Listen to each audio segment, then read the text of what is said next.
Engagement के लिए कौन सा सूट पहनूं कुछ समझ में नहीं आ रहा। ये या फिर ये कुछ समझ में नहीं आ रहा। शॉर्टलिस्ट कर रहा हूं लेकिन फिर भी कौन सा पहनना चाहिए।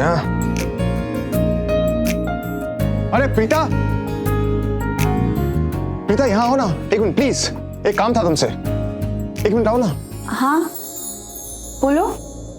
प्रीता, वो एंगेजमेंट पार्टी के लिए मैं समझ में नहीं आ रहा कि कौन सा सूट पहनूं। मतलब मैं शॉर्टलिस्ट करके कुछ रखे हुए हैं, जैसे ये 3 यहाँ पर पड़े हुए हैं और ये दोनों यहाँ पर हैं, तो इनमें से कोई बताओ ना कौन सा वाला पहनूं। ये आप हमेशा ऐसा क्यों करते हैं? मैं समझ में नहीं आया, क्या करता हूँ? क्या करते हैं मतलब मुझसे पूछते हैं कि कौन से कपड़े पहनूं। आपकी शादी हो गई है ना, आप अपनी पत्नी से पूछिए और जो वो पसंद करे उसकी पसंद के कपड़े पहनिए। उसी तो पूछ रहा हूँ। हाँ?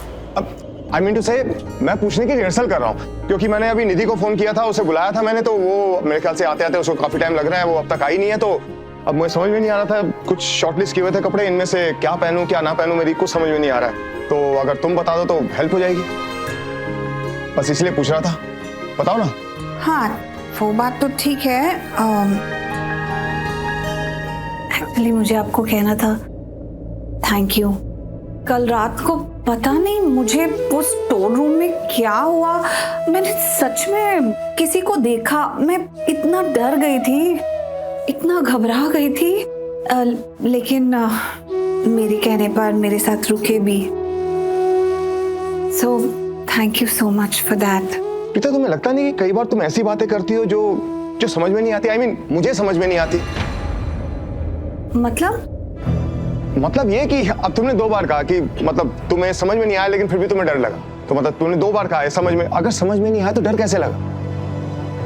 मैं वही समझने की कोशिश कर रहा हूँ कि चीज समझ में आती है तो डर लगता है ना।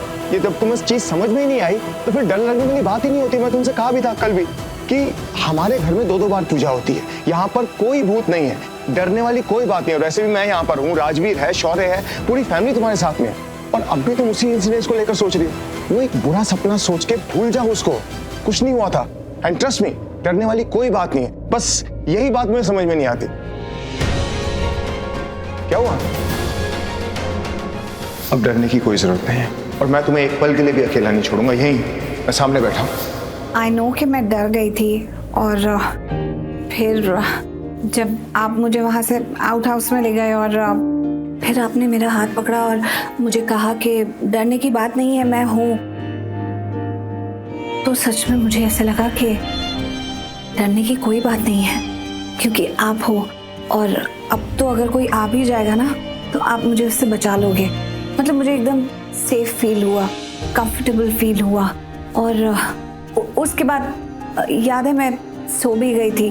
पता है मुझे आप सुनोगे तो हंसोगे, लेकिन मुझे क्या महसूस हुआ कि क्या